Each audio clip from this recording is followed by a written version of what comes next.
আসসালামু আলাইকুম। আজকে আমি কথা বলবো হচ্ছে কিভাবে বিকাশের পিন পরিবর্তন করবেন।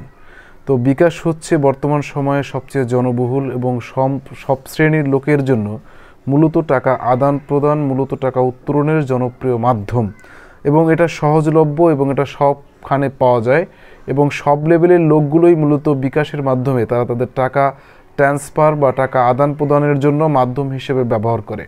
তো এই জনপ্রিয় মাধ্যমে মূলত টাকা আদান প্রদানের ক্ষেত্রে প্রথমত তাকে একটা বিকাশ অ্যাকাউন্ট খুলতে হয়।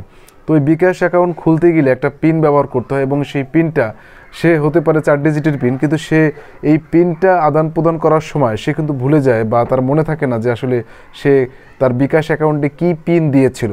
তো আজকে আমি আপনাদের কথা না পারি আপনাদের সাথে আমি আলোচনা করব এবং দেখিয়ে দেব কিভাবে বিকাশ অ্যাকাউন্টের পিন যখন ভুলে যাবেন এবং সেই মোবাইলে চলে আসতে হবে। প্রথমে মোবাইলে এসে আপনাকে প্রথম পর্যায়ে কাজ করতে হবে যে আপনার ঠিক যেভাবে আপনি কল দেন কোনো নাম্বার উঠিয়ে সেভাবে আপনি *247# ডায়াল করবেন। আর ঠিক আপনার যে যে সিমে আপনার বিকাশ অ্যাকাউন্ট খোলা হয়েছে, তো আমি আমার দ্বিতীয় সিমে করলাম।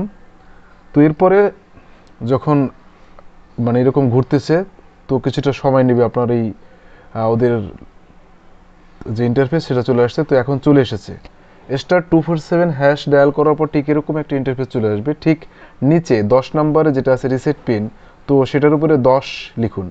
10 লিখে আবার সেন্ড করুন। তো আবার সেন্ড করলাম, লিখেছে যে enter your bKash registered NID passport driving licence number, মানে আপনি যে বিকাশটা খুলেছেন সেটা আপনি কোন এনআইডি দিয়ে খুলেছেন, অথবা কোন পাসপোর্ট দিয়ে খুলেছেন, অথবা কোন ড্রাইভিং লাইসেন্স দিয়ে খুলেছেন। আপনি ঠিক যেটা দিয়ে খুলেছেন সেটার নাম্বারটা দিবেন এখানে। তো আমি এক্ষেত্রে আমি দিয়ে দিচ্ছি যে আমি যে এনআইডি দিয়ে খুলেছি, তো সে এনআইডি নাম্বারটা দিয়ে দিচ্ছি।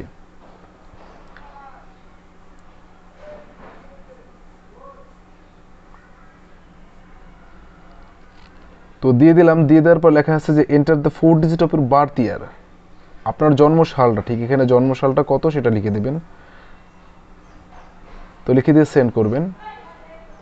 তো লিখে দিয়ে যখন সেন্ড করবেন ঠিক এরকম একটা ইন্টারফেস চলে আসবে, select a service from last 10 days transaction in 90 days, মানে এখান থেকে select a service from last 10 transaction, 10টা ট্রানজ্যাকশন করেছেন এরকম 90 দিনে, এরকম 10টা ট্রানজ্যাকশনের কথা এখানে লিখুন। সেন্ড মানি করছেন লাস্টে কত করেছেন, অথবা মোবাইল রিচার্জ করেছেন কত টাকা করেছেন, অথবা পেমেন্ট করেছেন কত টাকা করেছেন, অথবা পে বিল বিদ্যুৎ বিল দিয়েছেন কত টাকা দিয়েছেন, ক্যাশ আউট করেছেন কত টাকা করেছেন, অথবা বিকাশ টু ব্যাংক কোনটা করেছেন, মানে জাস্ট লাস্ট মুহূর্তে আপনি কোনটা করেছেন। তো আমি দিয়ে দিলাম সেন্ড মানি। তো সেন্ড মানি দেওয়ার পরে জাস্ট এরকম একটা ইন্টারফেস চলে আসবে, এন্টার অ্যামাউন্ট, আপনি কত টাকা সেন্ড মানি করেছেন।